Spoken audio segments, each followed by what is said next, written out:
അബി ജയിലിലായതിനു ശേഷം നവ്യ ജയിലിൽ ചെന്ന് അബിയെ കാണുന്നുണ്ട് കേട്ടോ. നന്ദുവിനോട് അവൾ ഒരുപാട് തർക്കിക്കുകയും ചെയ്യും. പിന്നീട് അബിയെ ജയിലിൽ നിന്നും വിട്ടയക്കുകയാണ്. പോലീസുകാർ തന്നെ അബിയെ അനന്തപുരിയിൽ എത്തിക്കുകയാണ് കേട്ടോ. അപ്പോൾ ദേവയാനി ചോദിക്കും, തെളിവെടുപ്പിനാണോ അതോ ഇവനെ വിട്ടയച്ചതാണോ? മാഡം, വിട്ടയച്ചതാണ്. ഒരു തെറ്റിദ്ധാരണയുടെ പുറത്താണ് അബി സാറിനെ അറസ്റ്റ് ചെയ്തത്. ഞങ്ങൾ ട്രേസ് ചെയ്ത് കള്ളക്കടത്ത് ചെയ്തവനെ പിടിച്ചു.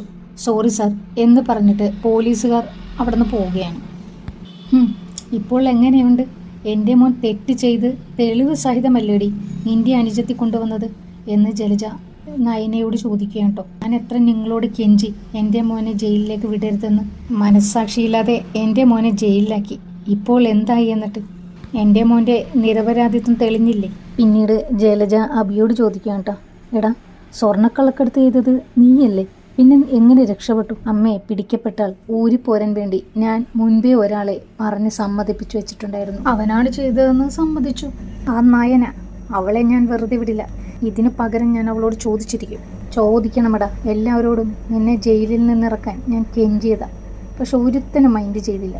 ഇന്ന് നമുക്ക് സംഭവിച്ച അപമാനത്തിന് അതേ നാണയത്തിൽ തിരിച്ചടി കൊടുക്കണം.